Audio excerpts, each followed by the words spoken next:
We're already in progress. Okay. So when we set up our setting for our back, let's sit on the block in the front of the bolster.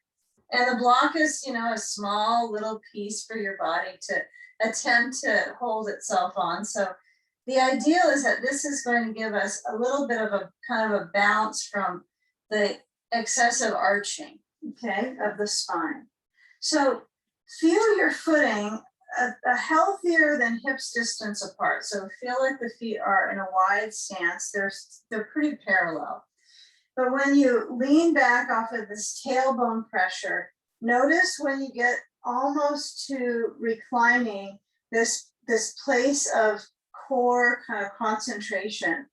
Feel if you can be there for a moment, even if you put your hands behind your head, and where there is that tension, right? Where there's a little bit of shakiness, perhaps, in your mid-body. So feel when that happens. Notice how you rise up in that, maybe grips. Maybe you have absolutely none of that experience in your bones. But as we settle our spine down, there's this kind of interesting experience with the back, the kind of the heaviness of our backbones, pressing into the props, and then feeling where there's this nice spinal arch. Okay, so carefully lower your body onto your props. Maybe not carefully, because you want to actually give your body weight to your props. So just let it go. You don't have to try to hover. And then walk your feet closer towards your center of gravity, the pelvis. And then I want you to assess this arch pattern. Are you going to keep the knees bending, or do you feel comfortable with reaching down through one leg at a time and feel each of those leg bands extending? Kind of imagine if they were really thick, kind of TheraBand material. You're pushing through the heel, but you're going to keep that reach through the feet the whole time. The feet can be stepped apart, okay? And then add some sand, most importantly, or rice. So it goes to where you notice this arching track. You could kind of get some grounding there, which might be at the very front of the hip bones. It might be at the rib cage. Okay, now the hip bone placement is likely going to bring some awareness into your spine, like maybe some work there to release it.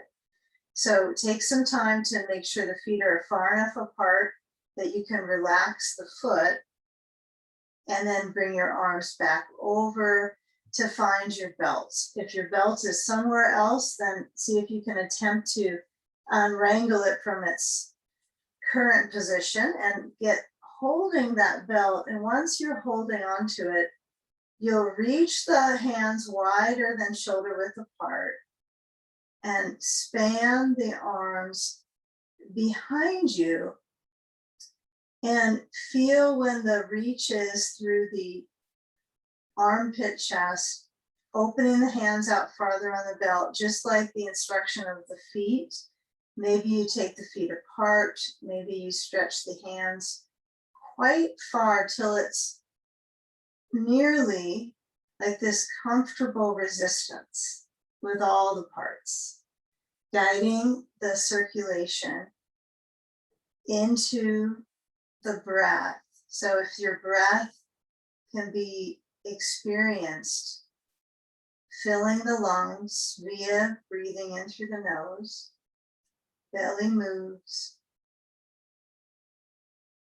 and then exhaling out of the mouth, feel the abdomen gently motion from its small lifting position.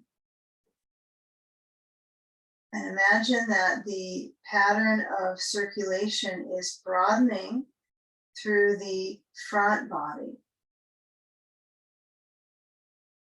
So curious to me about back release work or back relief is likely shapes that really open up the front body, which can kind of put a damper on your expectation what you will be doing, because it's an arching position. It feels like it cranks a bit.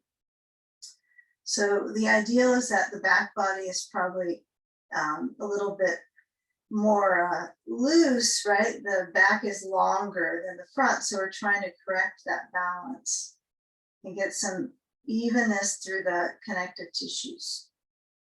And then anytime you want to release the grip on the belt, what I'm going to recommend that you do with that belt, if you're letting go, is to simply let go and stretch the arms open and feel the touchdown of the parts that are heaviest.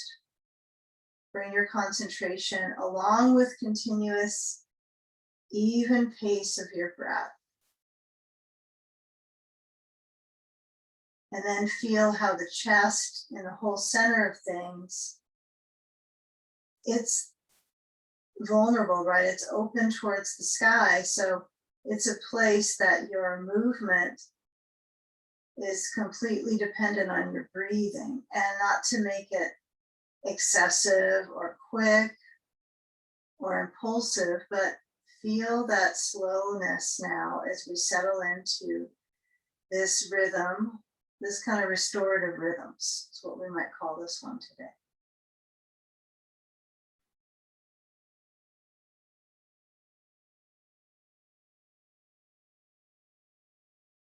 Now, if the legs can get a little closer, about hips distancing, and then reach through your heels so they're actively pressing, maybe on the ground space, but also fielding the energy through the legs, and then slide a foot in at a time towards the seat. And then as you come into cobbler's pose, you'll put your feet together and your knees apart. Your sand could stay where it's at. It might need to be moved a little bit upwards, but you might enjoy feeling your sand supporting you right at the kind of central upper channel of the pose, the circulation into the pelvic floor. And if the feet need to get a little farther away from your core, downwards, that's okay. I find that a little tricky on my knees. It has kind of an interesting pressure cycle compared to the feet closer, but it could be opposite for somebody else. Now, with the feet connecting and communicating of going into each other, the hands are as far apart from each other, and the feet are as close as they could possibly relate. So notice that expansiveness and that grounding quality of some of the poses we do. Give it a few moments to receive the benefits, soaking the circulation through the legs.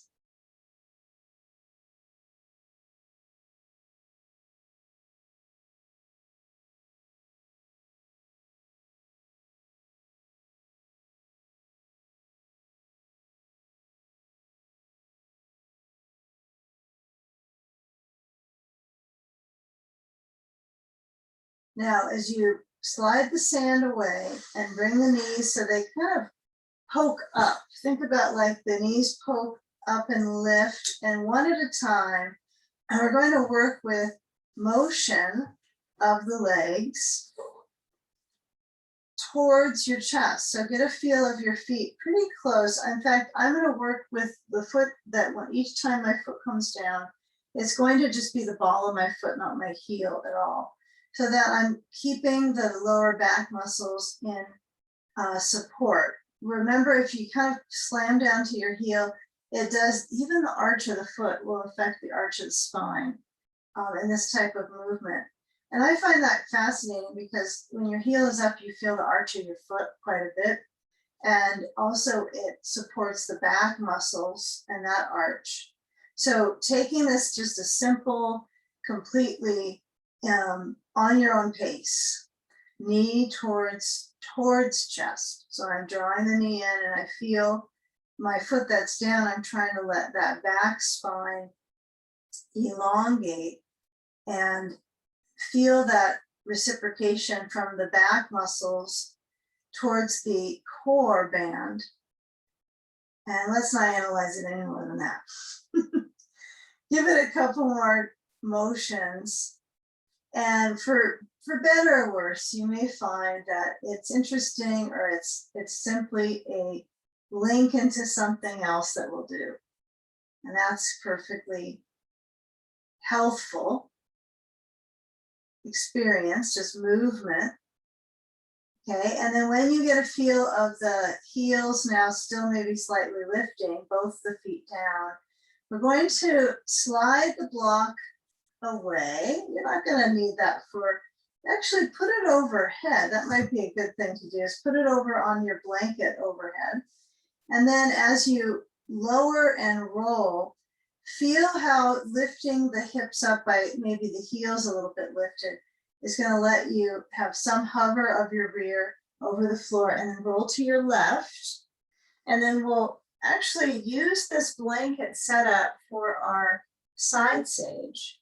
So I want you to just scoot the blankets a little farther away, back away from your bolster, and then get a ball and a sandbag and find what's comfortable for your knee at all times. So if pushing it down to the left is uncomfortable, make sure it's up to start.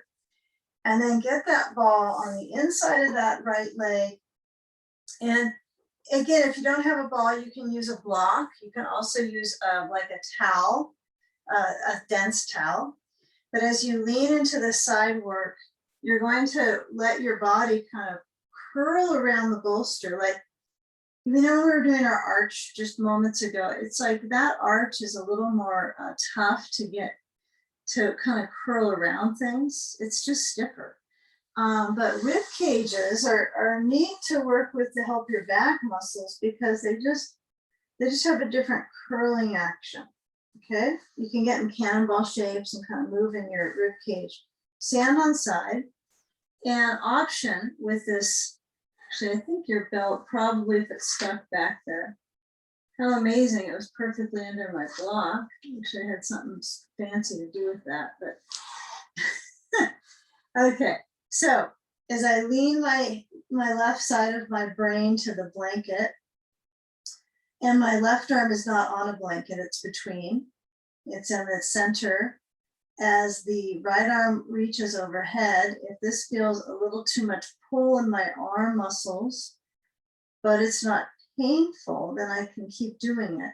But if it triggers some pressure in your shoulder, kind of mystery joint spaces, then it's not the right thing to do. So that could be so for some. So it might be something where you open your arm out and you kind of work with its range of motion. Maybe you make circles counterclockwise, or maybe you let that arm rest on your side or down towards the other arm. Okay, so let's emphasize once our arm has a place to be comfortable, the design of moving the ribs with the breath. Sometimes you have to plug in your thought process to where we're breathing.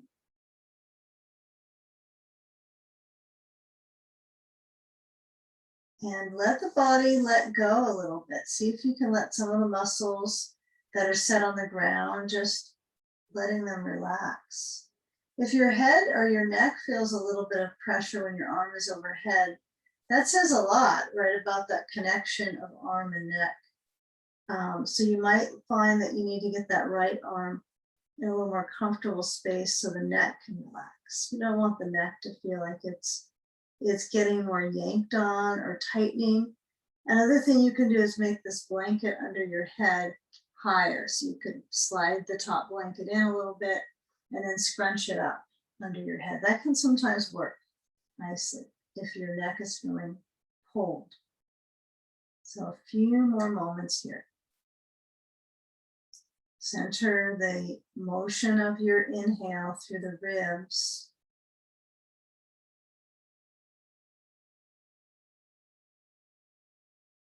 So there's like a puffing up of your rib cage when you're breathing,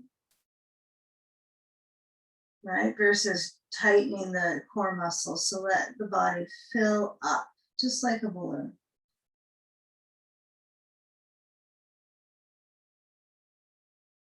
the side balloon pose.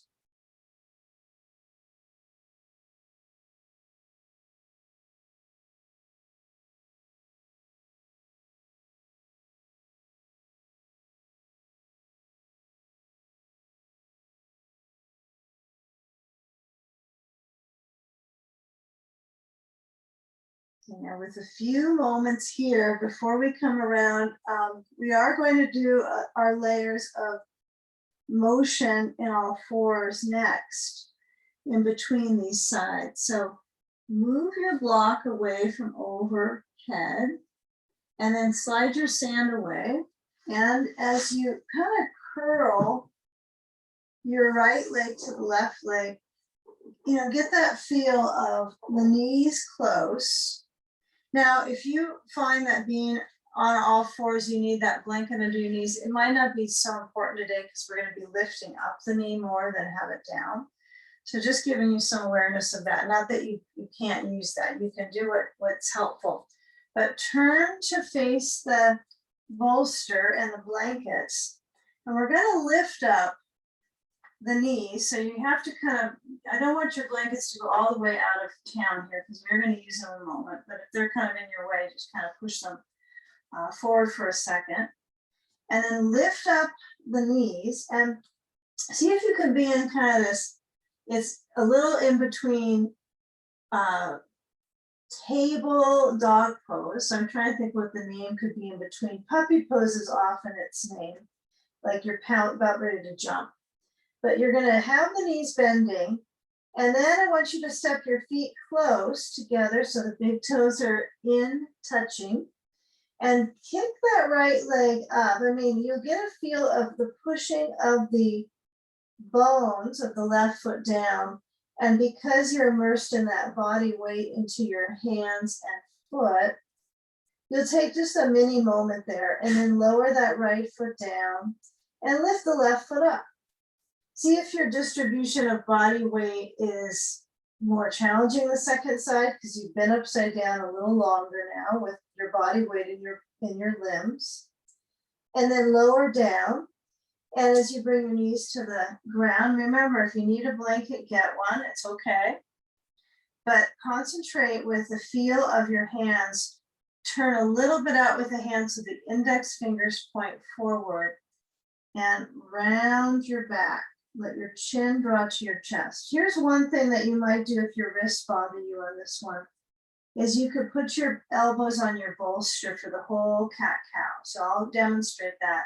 You could slide your bolster a little forward, put your elbows on that. If your wrists hurt at all, I would do this because it's not worth totaling your wrists. So round in your back, chin towards chest, and arching. You're in it for the long haul. So you might have to change your practice from time to time. Chin towards the chest, round the back. Inhale, arch. Now, if your hands are getting kind of awake here, you're trying to use them, just let the fingers relax. Round your back. The key is moving your spine. Both directions. Okay, so at this final time, think about the tail motioning back and the spine lifting, head tucks. But you'll feel with that motion of the spine moving back and under, the hips are also moving. Okay, so next time you find that arch in the spine, we're going to move into a up dog. So simply bring your hands forward of your bolster, and you want to tip your hips on top of that bolster and reach your chest forward and up. Feel the arch through the spine. I'm sure it's obvious that there's a back arch. Now, where is the arch? Is it feeling like it's around the tail, or is it higher up into the lower middle back? And that's an issue I find, is we're trying to get that space, that lower thoracic, so we get some mobility there versus doing that, our back arch there. So what we'll do is we'll shift our hips back, and I want you to bring that left knee into center and actually take a step out with the right foot. I know we're all facing funny directions, but The right foot steps out and you're gonna lean into your bolster with the left leg and lift the knee up. So my toes are under left foot. Left knee is not on the ground, it's a tiny bit up. It's not excessively lifted. And at this point, if you're getting drained in the wrists, you can put your elbows on your blanket, right? But you'll have to control that maneuver to get the elbows down. And you might notice, oh, that's a lot of inner thigh stretch, intense. So you could keep your hands down and you're lifting up a little more. You choose. But the back leg is lifting the knee. Okay, feel the energy through the whole front of that left thigh into the lower belly beam. Belly beam. Beaming belly. Okay. And then as we move back, we have to be a little cautious here. So we slide back and then we move that right leg and then step the left foot. Watch out for your props around and guide the right hip down and then toes under, lift the back knee. Now, your toes don't have to be under to do that. Some of you might be able to let the toes just stay straight down, the top of the foot resting on the floor and lifting the back knee. It's kind of interesting. It's different muscular bonding for your hip, isn't it? Yeah. Now, I like to get the elbows to the blanket if I have a personal choice for the pattern I'm in. But, you know, it is a lot of inner leg pulling. So if that feels like it's too much pressure, then keep the hands on the ground, but it's no wrist pressure with the elbows down. Back knee is up, very important. So since I can't see everybody's knee, you want to make sure that that back knee is lifting. It's a small amount. Muscular awareness through the right buttock, back through the heel.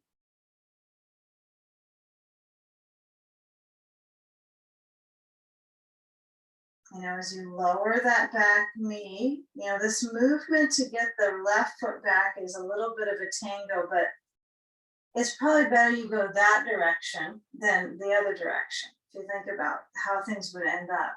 So we guide back, maybe toes under is helpful, but I bring that left knee back and then I'm actually gonna lie on my blanket. So you're gonna slide your bolster in and your blanket to your bolster, that's what I mean. And then when you lie forward on the bolster, can you go slowly downwards? Like, you know, these baby back bends like Cobra, you kind of hold a little bit of your spine strength. So feel when you guide yourself down, or maybe you kind of just go straight down and take a nap, that's okay. But feel when you go downwards with your core. And then I want you to lower your elbows down and turn your head to the right. Okay, so your head turns to the right.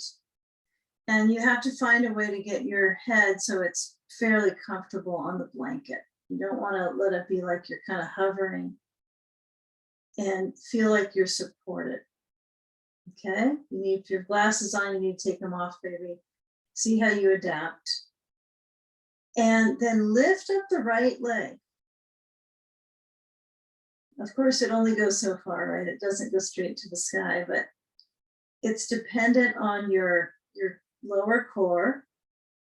Just the lift, it doesn't have to be bending or doing any twirling moves, just lifting it. And then lower that foot and turn your head to the other side. And I'll give you the instruction now because you won't hear me very well if I turn my head, but you'll turn your head and lower it down and lift the left leg up.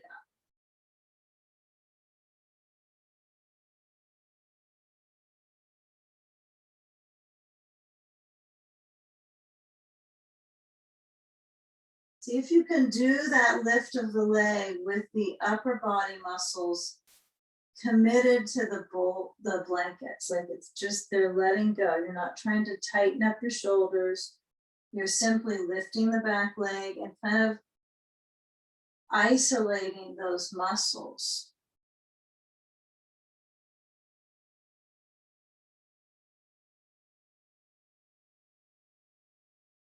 You know, lower the back leg and then turn, lifting your head a little bit off the blankets. And then as you slide your hands back, you're going to slide your hands so that you can bring your elbows by the sides and lift up the core. Okay. If you tend to grip your buttocks to get this position, I would recommend that you relax them to see what that feels like in your back. Okay. You don't do like cat cow and grip your buttocks. That's just never how it goes, right? It never works well if you try that. So think of some of these shapes where you tend to grip along, especially the prone position. So as we come back to our second side sage pose, we're going to move our blankets up, turn to your right hip now. And if you use that block overhead, put it on top of your blankets. Access the ball support on the inside of that left leg. And then when you lean down, this back layer of my hip kind of is nudging my bolster. So see if you can get your bolster so it's straight across. And then you have to conform to it. So don't let it be kicked by your hip. So I'm trying to keep that supported.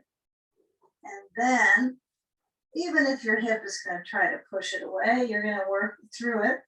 And then getting your sand on your side. Doesn't have to be the exact same position of your sand on your second side, but it's useful. And then as you lie through that reach, you have the arm band. If there's moments you feel like this arm band is gripped up enough, like you're pulling a TheraBand, in some of these poses, you might feel like there's tension in the tissues and you're kind of moving through that slow ability to extend and be flexible. So use the breathing. Use your breath as a stretching tool, right? That's really one part of the essential breath service, right, and restorative. And so as the arm is moved where it needs to be for your shape, you could be kind of spontaneously moving around right now. Feel how you can use the reach of the arm to get the ribs to become more flexible right now. And the weight of your head is heavy, certainly heavy on the blankets.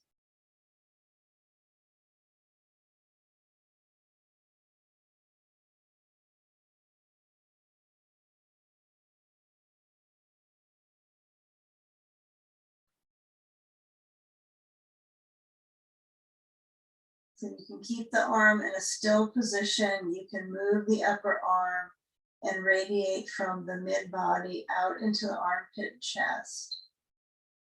Give it some time.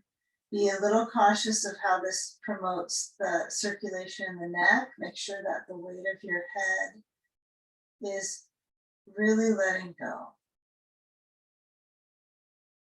Even if you have to bring your fingers to the back of your head at the neckline or just a little bit up on the scalp, you want to kind of nudge that to release. Feels kind of good to do that. So just put your fingers, kind of stretch them open on the scalp and kind of just rub that to get that to loosen up. And then you'll get some messages there, how it's holding. And now a few more moments in the side sage. And we're going to prepare our rib space. So this left side that's open is going to stay open, okay? So you're going to roll to your right and take the sand away momentarily, but let's get ourselves up on the bolster and stretch our hand out to get that belt. I know that you have the belt maybe buckled up still, so we're going to use that connection. I think it's probably maybe too wide for our needs for this pose, so you might make the loop a little smaller so you have more length of the belt versus the loop. And then you'll put that Well, first things first here. Let's get our left leg get some help. So I might put a ball under the left knee and then put a sandbag on the top of the thigh. You don't have to have a ball under the leg, but it's not a permanent hold.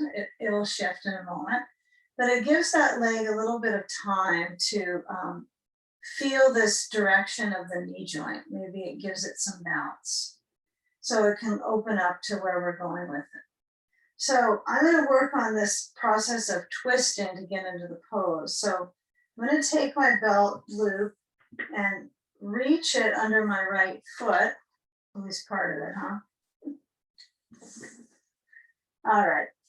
So as I put the belt behind the right hip and hold on to it with the left hand, so the right leg, it's kind of in a stuck spot. It's about, what's this, about 2 o'clock to your right side or so. You do want it to go out to 2 or kind of 2, a little bit past that 2 o'clock spot, so that when you turn to your left, we're going to work with this rib rotation, right? Versus doing all the work with our arms to get our twist. So I want you to notice like the breath, forward, center, and then as you inhale to lengthen, and then exhale to twist, and that keeps going, inhale, lengthen, exhale to twist. My left arm is holding down, the hand is on that belt, but when I turn, I do have this option to move my arm farther back, but just be aware that the farther you push this left shoulder blade back, it feels like you're doing some good stuff for your shoulder. Some people will think that, but I would rather have you keep it pretty close and then feel that kind of slow peeling open, as if that left palm is turning open. And that's it, right? It's just that palm turns a little open. I have the hand holding the belt so it doesn't feel like it's wide. But then you bring your right hand to your left leg. It could be anywhere. It could be to the knee, to the sandbag. But you produce that rotation via the breath.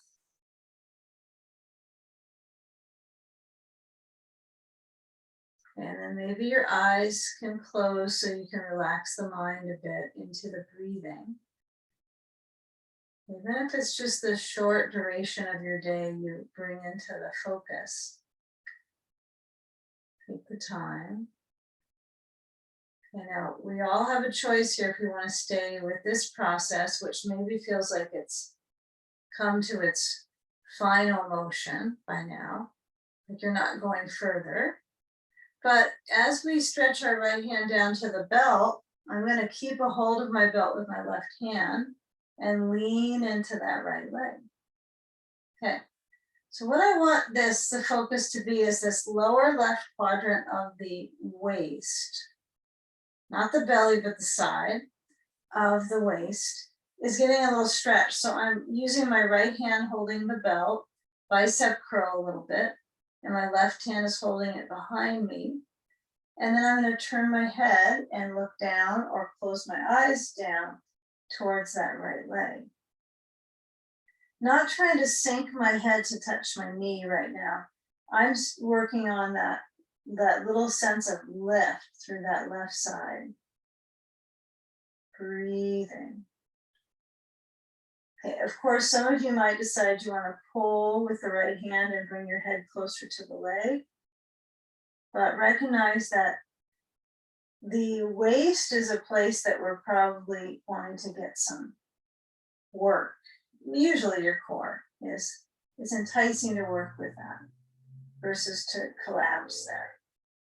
Okay, so slide your hand on that belt to bring yourself up. Use that hold on the belt to feel like you're pretty taut, right? T-A-U-T. Okay, now we take the belt off and we're going right into the rotation. So I move the ball now from the knee, so then I have to get that knee to lower down. And then with the sand high up on the perch of the inner thigh band, you know, I get a feel for bending the right knee. And then as I take that leg, I'm going to cross it over. And you know what opens is the low back to get there. It's a pretty big offering to your back to get that. So we use this hook of the foot to the outside of the knee to kind of cement that in, that openness in your back, lumbar. And as you move the spine forward, so you kind of think front lumbar, let's just pretend, okay, but we are thinking lumbar, low spine. And then you turn to your right. Now, most of us, I think in the beginning, maybe even the first 10 years of practice, when you sit like this, you kind of have to grab onto the knee to turn because you can't quite sit up. It's like we're trying to get to a point where we can sit peacefully.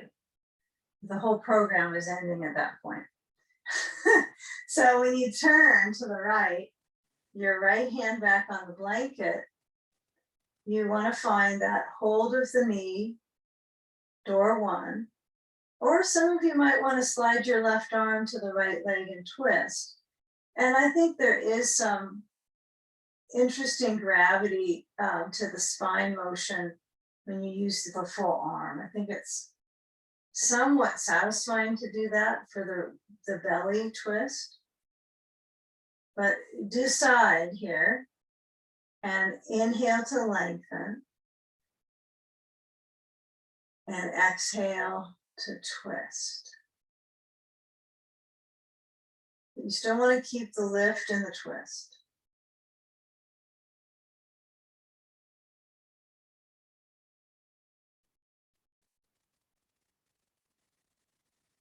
Okay, so we're already going to the right. So as you come back forward, we'll just simply transfer. We'll bring our right foot away from that left knee for the moment. Left leg stretches out. Sand goes to the right where we were turning. Usually if you do this work slow enough, you'll find you kind of get things together in a harmonious way. It kind of works out. Less overproduction here. So we put the belt under the left foot now, change the side. Right knee is out. I like the ball under the knee. I just seem to like this support. Now it might make it so that you don't get as much stretch, I suppose, but it's up to you. If it easily touches the ground, you don't have any effort, then that's the whole different bag of bones you're working with, and you go there. But in the meantime, we'll honor all the different levels. So I have the different bone structures. So I have the belt behind the left hip.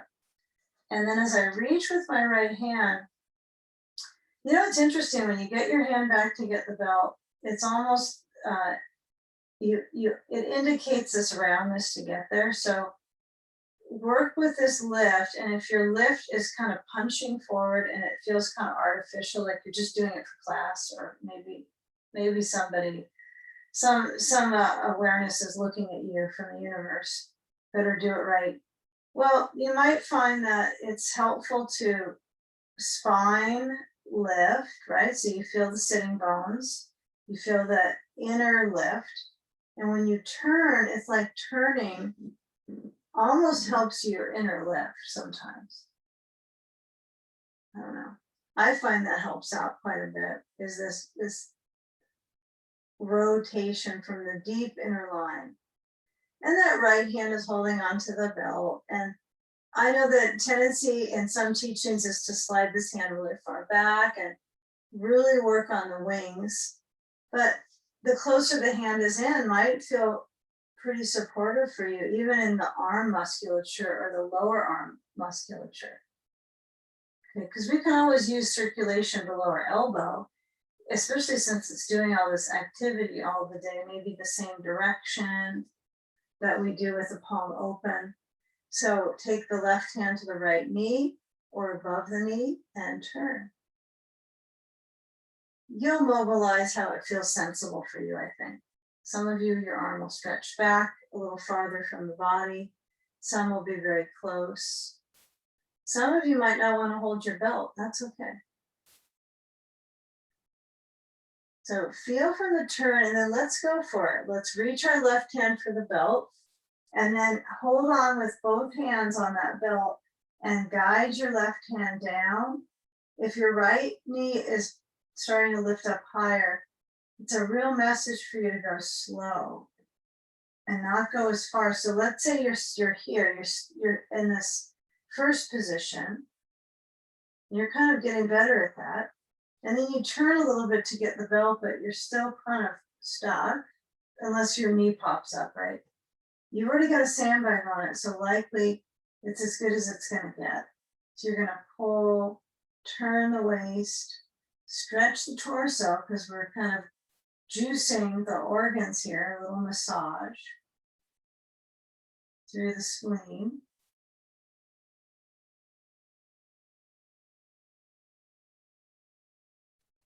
So from that spleen squeeze, we'll come back up. All right, so it's a big organ. So when you come back center, you're gonna let go of the belt. And let's take a moment here before we take that crossing of the leg to get the belt behind you and hold on to it a little wider than shoulder width, but not too much. Try to get the arms to straighten out and the palms face forward. And just simply move the shoulders back. Just keep it really basic, like, okay, yes, I know my shoulders go back. Does your head push forward? Or can you get a feel of your brain centered on top as best as you knew it before you got there? The new and the no. Okay, shoulder blades squeeze to the spine. Okay, and now we let go of that grip and we guide the left leg in, and then we're going to take that leg across. So I'm going to scoot my right foot towards my bolster so it comes off of the ball, and then cross the left leg. Slow, and then twist. So you've got the full cycle of rotation through the spine. So the right elbow could hook. One side will likely feel different than the other as far as your capacities to move your arm, your shoulders, your blades. Yeah, so kind of visualize that the blades have an even ability to move. The connective tissue might be rougher on one than the other, and even deeper stuff could occur. But, you know, for the most part, we want to get a feel of this turning of the tissues to the left. So eyes could be open or closed. Good. And some of us have the arm crossing, some are holding the knee. So get a feel for the direction you've chosen. Maybe you take that position and work on that inner lift, breathing to lift up, and then the exhale to turn. Doesn't mean it's going to be a big physical visual turn. A few more breaths here.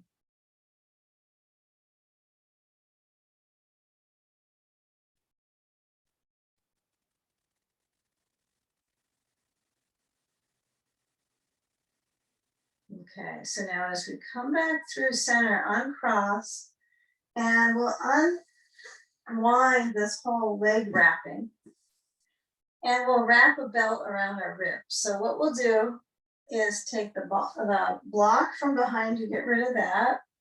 Get your belt. I think the buckled up loop is going to be perfect here. We're going to probably get it wider, but that's because your leg span when you're on your back is quite a bit more than when you're sitting.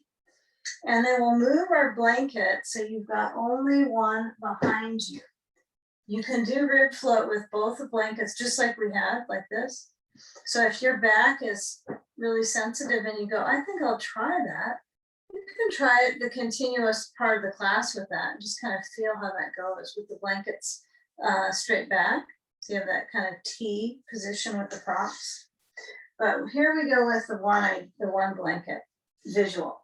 So I'm going to sit on the edge, front edge of the bolster, and I'm going to place the belt overhead. Let's do a boat pose in between because we're here already. We got our belt, it's connecting, and might as well just do it. So we'll slide off our bolster. Hopefully you got enough room in front of you. And you'll get your belt around your upper back and then swing it forward to your feet and kick your feet up. Spend less energy on the perfection of it and see if you can kind of swing into it with the awareness that the inside of the big toe line could feel a little bit of deep pressure. Not the most delightful sensation, but it's not like it's causing damages, right? It's just pressure. So I lean back into my belt and I try to get the belt on the part of my feet that feels the most comfortable for me. Maybe the arch, right where I'm trying to get some work, is to stretch out that skin on the bottom of the foot. And you might find this is nearly a restorative boat pose, but if you push your feet forward and you get a little bit more lift, challenge, reach the arms in front of you. Great. Now you could keep the arms down here. You could have the belt that's around your arms as well. That would keep you more contained, right? So if I bend my elbows and kind of start to process moving into that boat shape, I want to work my feet to lower down a little bit. It's a small request for your feet. Okay. So now we're going to use this belt around this rib cage by bending the knees. And this could be really interesting, but I'm just going to gamble it. You're going to sit on the bolster, and then you'll slide your belt off your feet because you certainly can't create that pressure in your feet to get here, but you got to keep your belt on. It's a very awkward dressing, I know, but you don't wear your belt out in public, so you can try it here. Okay, so I lower my back. I've got my belt around my ribs, and now I've got my blanket under head. And I'm going to take my right foot, scoop up the belt with the foot, and then lengthen the left leg down. We've been here before. It may have been a while, but you've done a rib float before.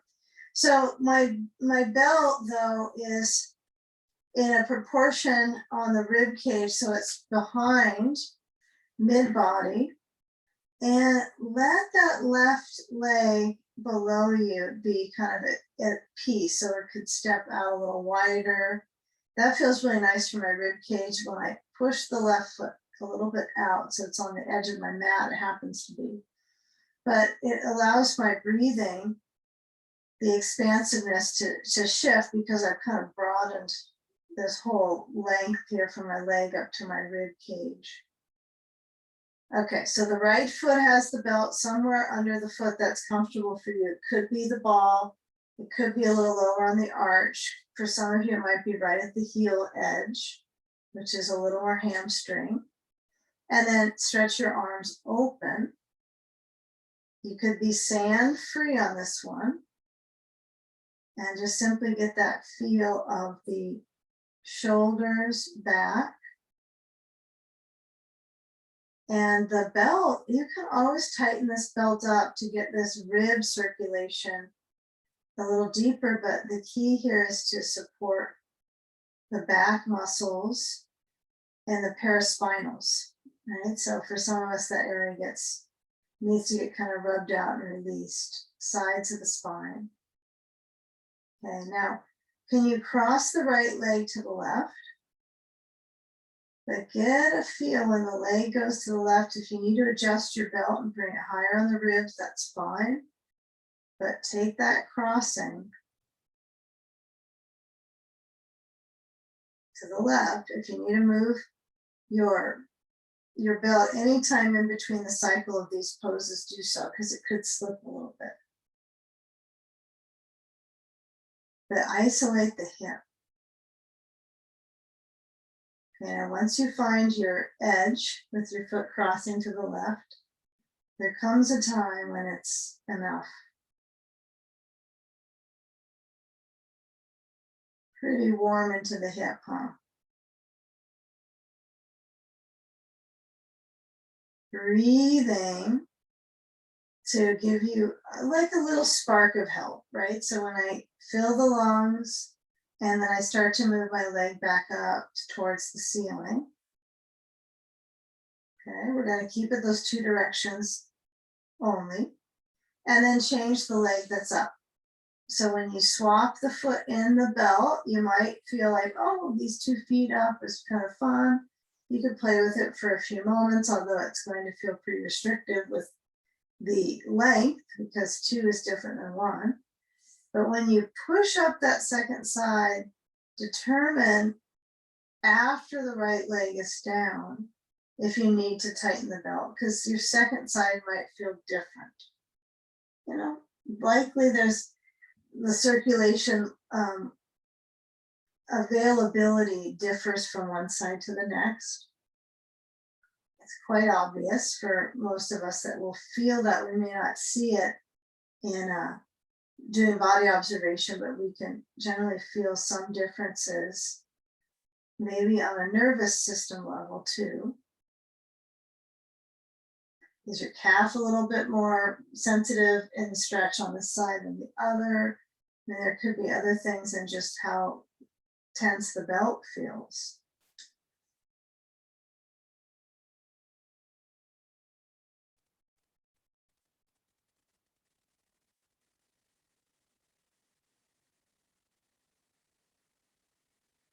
Take a few more breaths here.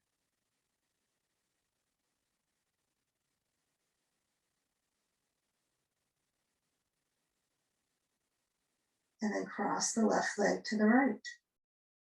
Keep it simple. Notice the pattern of movement from the hip into the low back. So again, if it's really intensive for you and you're not so sure about that direct pull, you can always loosen at the belt, or even better, you can hold on to it with your right hand. And as you grasp onto both sides of the belt, you might get a little more closer support network for the hip joint. It feels good to me to hold on to it. It's not required. You know, there's benefits to both. Kind of get a feel of your heel doesn't just cross over and drop to the floor, right? It wouldn't even be able to do that without force. So, and it's all dependent on your hip opening and your back releasing. So some of these poses make it obvious when you do seated poses, how much you want to keep your center line long before you rotate. It's easy when you're on your back. It's not so obvious when you're sitting. You compensate and do things that take you out of posture, but elementary postures to me are my favorite to work on. Basics. Comes back to that length of the inhale. Relaxing on the out breath. Good. Nice work. So pattern your left knee maybe to a micro bend of strength. And then feel when you move slow. I mean, I would consider that micro movement to cause a lot of strengthening of the fibers, right? Little minute positional changes. Now, when you come back up, you've got all this resistance. It'll be nice to flush this a little bit. Okay, so I want you to try to keep the belt buckled though. So you'll slide your right foot in. And as you get the belt, you might reach your arms inside the belt and then slide it over. And if it's too tight, you can loosen the belt. Slide it so you carefully take it away from behind you overhead. And then bring both feet into the belt and push the feet out. Yeah. So the feet move open and the legs kind of can flush out a little bit. And keep that simple motion of the feet and the knees soft. And the hands maybe hold the belt, or you take the arms open. Give a few moments. Not a legs up pose yet, not till the end. Yeah, but we do have an inversion in the leg cycle. And you might feel when the feet move out that the spine narrows in, which makes sense, right? That's a protective mechanical operating procedure in your body that would just happen like that. But you are able to kind of shift the movement to jostle some of those tighter tissues. So movement is so helpful. Any little subtle movements within your postures kind of nudging and juicing up the circulation. So do little things that help you feel, or that you just organically do to get more comfortable. Smooth it out. Last few moments here. Let the feet relax. No full flexing, just let them be.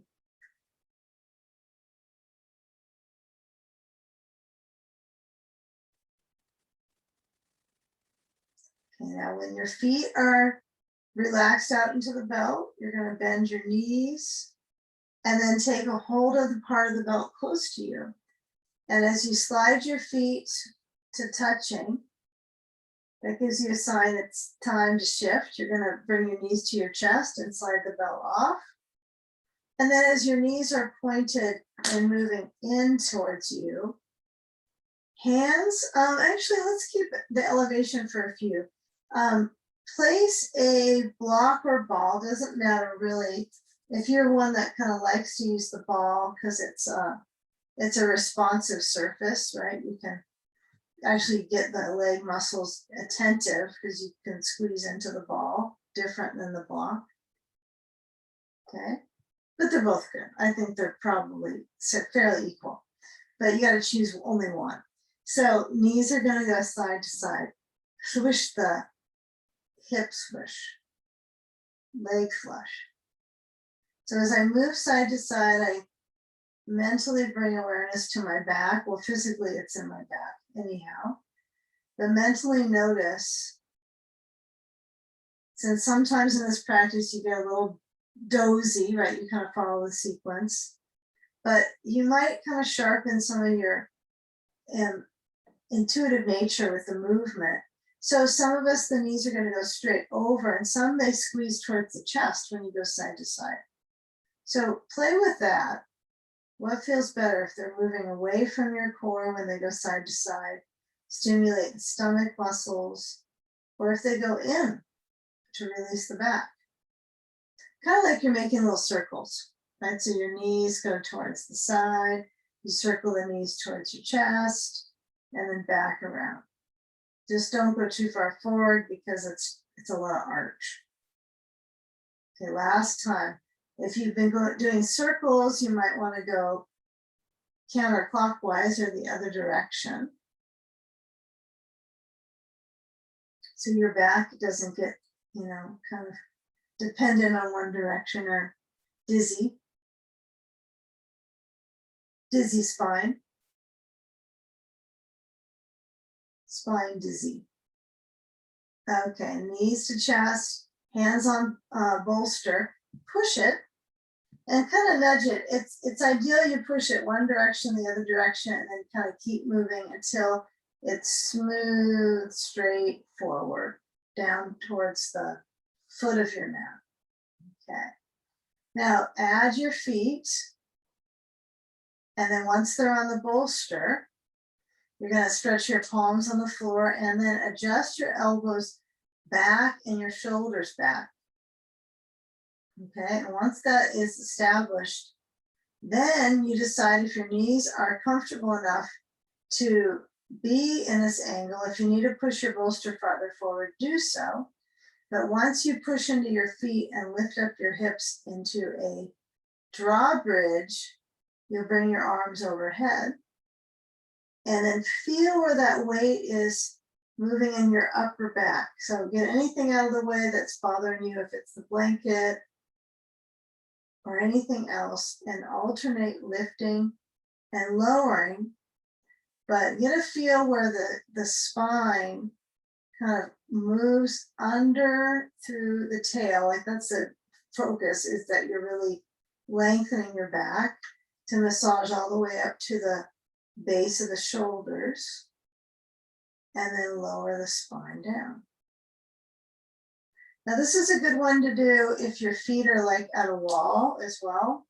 It's probably a little more of a full spine massage than when the feet are in this position, but this is good when your feet are on top of the bolster because it gets higher up through the spine. Now if my feet were up, I would go all the way up to the shoulders, right, when I lift my hips up. That would make it a shoulder stand. Okay, so take a few more moments, lifting and lowering.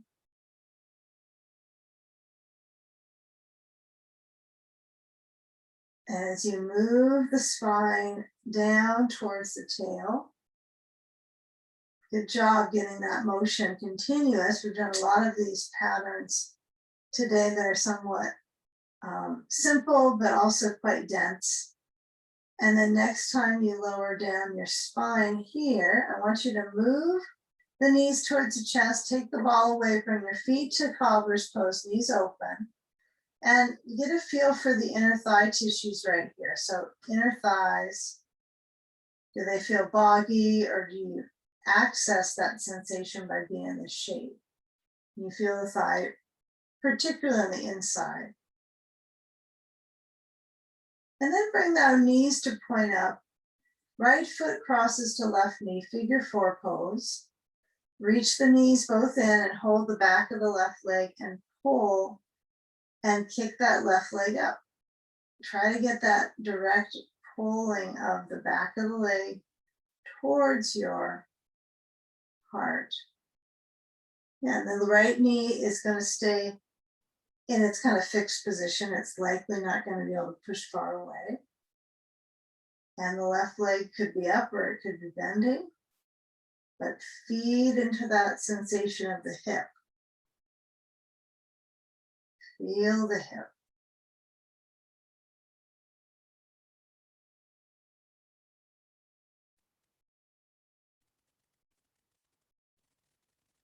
Okay, we're keeping it real simple.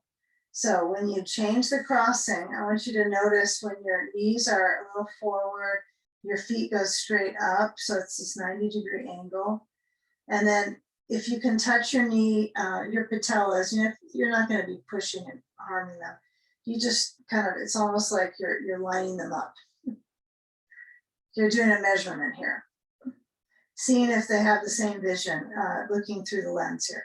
So when I push my legs a little bit away, I mean, I'm just lightly pressing them, my back is arching more. So I want you to work with bending the knees now. You're not doing anything special with your fingers here, but bend the knees and then notice if you still have that arch in your back, if you weren't able to slide the spine back into the floor.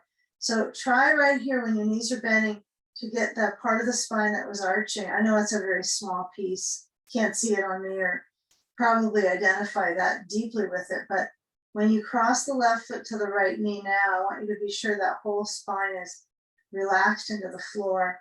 Hold the back of the right leg and then pull. And maybe when that right leg kicks up, it's easier for the hip stretch when the right leg is up for the side than when the knee is bending. So you can do either one, or you can do this like kind of like a pump. You can keep the leg up and then bend the knee and work on the circulation into your left hip. Give it a few more.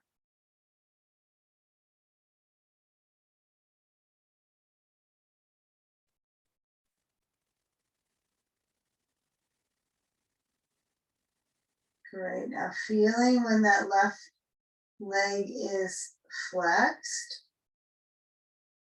pulling in, and then maybe kick that right leg straight up.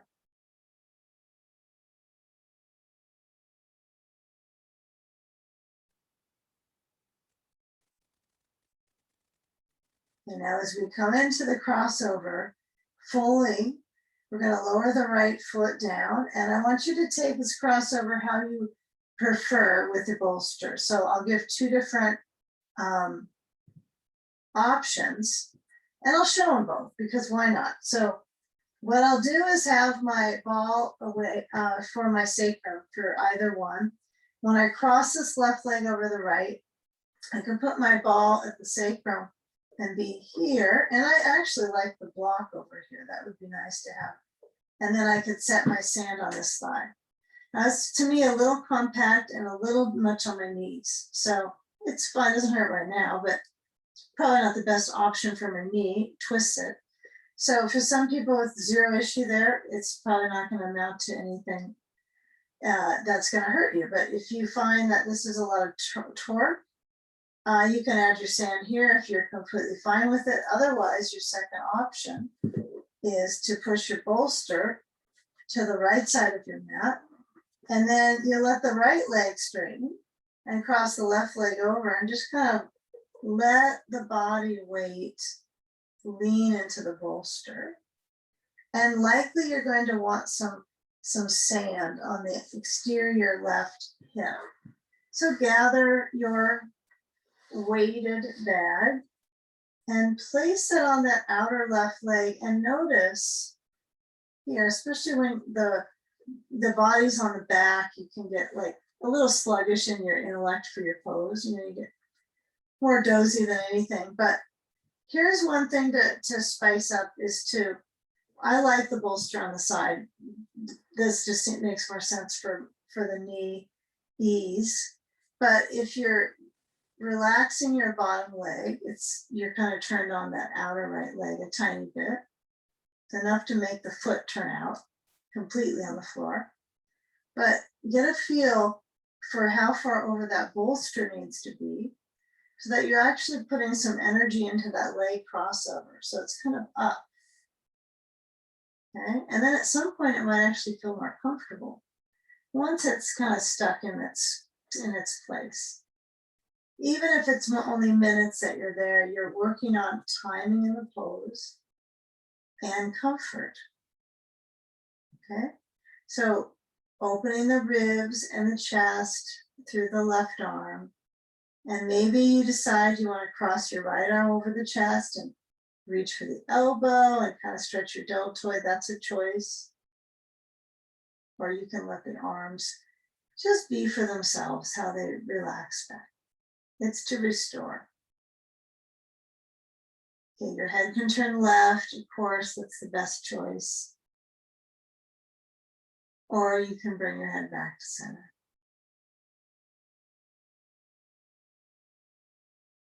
Inhale slow. And then exhale, letting go.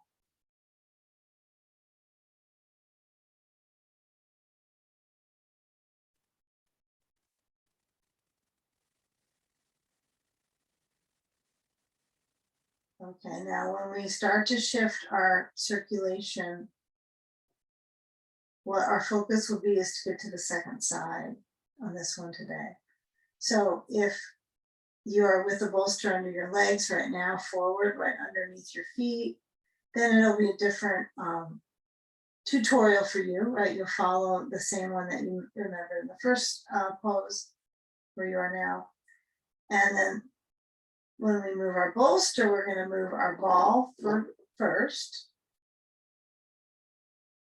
and then the sand. You know, feel the leg kind of slide and lift the knee over to that right, so it slides. The leg has to slide to stretch that spine, because you can feel the length in this left side of your spine. Good work. So get a feel when you roll to your back and slide the right foot in and feet on the ground, and you might kind of rock your hips a little side to side. If you have a ball in between sides, I would massage that back space. Not necessarily of your sacrum, your back, but your glutes, right? Because that area is what you're stretching. So if you have a ball, you might put that underneath one glute at a time and massage, and take your time to do that. So if I add our next pose in too soon, just keep with it. You don't need to go right in with the program. You have to kind of do one glute at a time. It's hard to get to go side by side. You know, quickly, you're not really getting the dense work done. And then if you're not using a ball, I'll go right into the neck shape.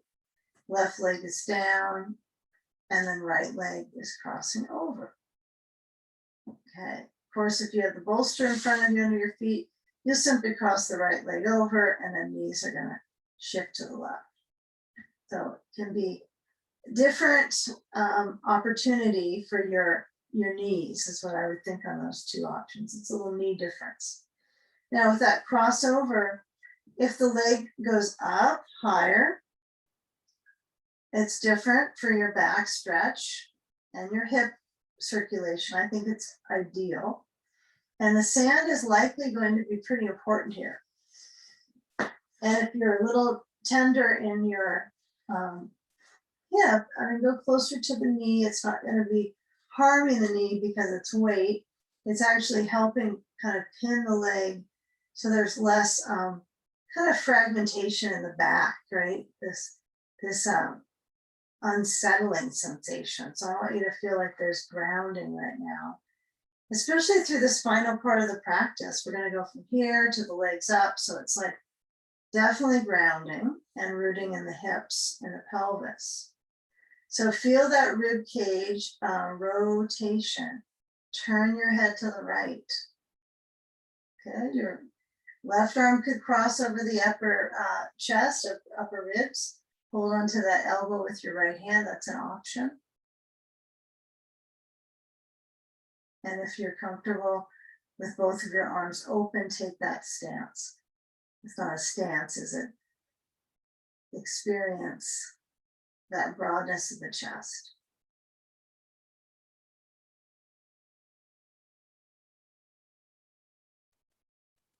Receiving your breath. Relaxing on the out breath.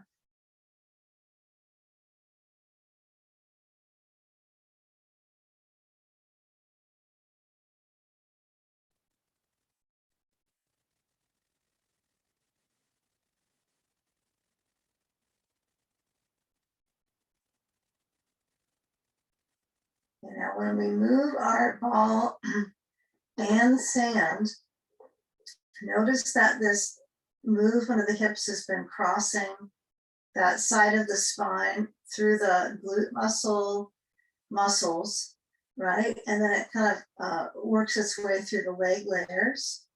So now the idea would be, how can we kind of move from this as smooth as possible to up the wall? That's not the easiest balancing act, is it? So, you know, try to be kind of soft with your rotation here. So as you get your sand away, you know you're going to want it wherever you put your legs up. So you kind of push it towards that direction as best as you can muster up. And then I'm going to just simply roll to my side and then take myself up and slide my blanket and then get my bolster to the wall. I don't want to do too much surprise to my back muscles, kind of ease to the space. So I'm going to lean my seat up at the wall. I've got a bolster right across at the base of the wall, so it's across my mat. Well, actually, not all my mat is on there, but I'm going to feel like I don't slide away. So, and now when you sit your rear up to the wall, you got to really smush up. Now, it doesn't need to be difficult on your knees.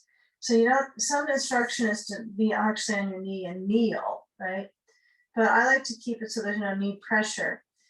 So I'm sitting and it's completely awkward. But when I roll up to get my legs to swing up, I want to get as much in a little cannonball shape as I can. And as I lift up, my legs lift, and then the spine is comfortably balancing back off of the bolster. So my ribs are gently opening, and then I'll get my sand on my feet. This is a nice, full, well-rounded, a little bit of cooling action. Your feet might actually feel like they're already cooling at the base. But once you got sand on, it doesn't necessarily change that effect, but it does feel like there's a cover. But think of it as a cooling cover right now. So feel the spine's gradual arching, and then feel the different movements in your upper back where it kind of widens. So I would encourage you to let your blanket be a support, but not necessarily for everybody will they want this blanket. So you choose. If it feels comforting and no big deal, then keep it. And if you don't like how it feels on your neck, make a little roll with the blanket and roll, roll, roll till it's right at the very base of your skull. And then it gives a little bit of openness to the neck. That's a pretty big roll. So I'll make it a little more subtle. Okay. But that's the opposite of rounding my back and my neck muscles. So it feels a little bit intense. So as the arms spread open, the spine and the tail move a little bit up towards the feet. And then relax your attention to all your alignment detailing and prefer your focus to flow to your breath. Yeah, come with the focus with breathing and encouraging.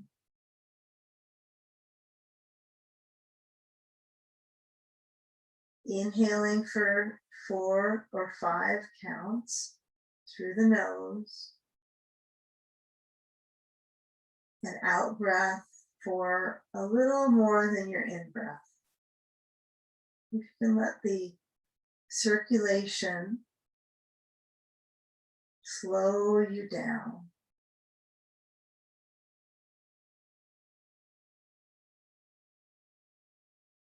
Right, inversions are flushing, certainly they revitalize.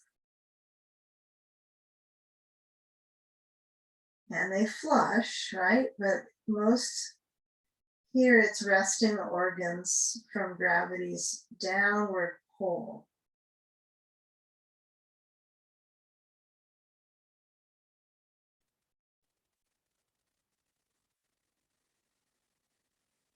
And that includes even all the way up into what our throat experiences for digestion and processing.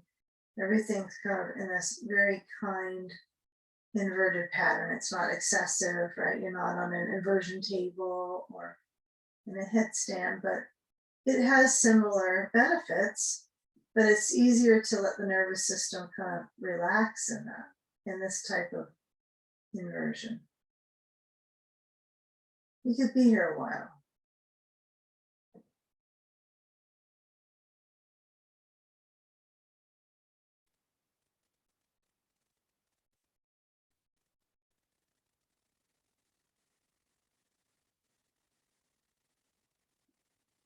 You know, as the belly is lifting on the inhale, goes against gravity's pull, right? So you have to work the strength of your midsection and your back. And then with a slowing down sensation, you're going to start to bend your knees and then lean your body weight, the leg weight into your rib cage, and carefully remove the sand. And the feet can be apart at the wall. The Baddha Konasana is not required. Sometimes it's an obvious, dependable choice change for the legs. Sometimes the feet apart feels pretty nice for the back too. And then as you lower down the knees towards the rib cage, so you have this length of your spine, and then you roll maybe side to side before you decide to come up. You got to go side to side to the side, and then find a sitting shape so that we can all come into a collective, conscious collective. Even though you feel like there's distance between us, we are together here in this practice, despite that physical difference. But noticing what is connected here. So we find the practice settling into the body, absorbing now. And let the hands lie onto the lap so that the palms feel some comfort and softness. And bring the hands together, interlacing the fingers, and scoop the hands forward and take a mild lift. So just a gentle movement of the arms, maybe a little bit up towards the ceiling. And then land your hands in unity in front of the heart in a prayer position and feeling their light pressure, bowing the brain, lowering it down towards your heart center. Surrendering here and uniting our breath to close our practice. And exhaling, bowing inwards to your heart. Namaste.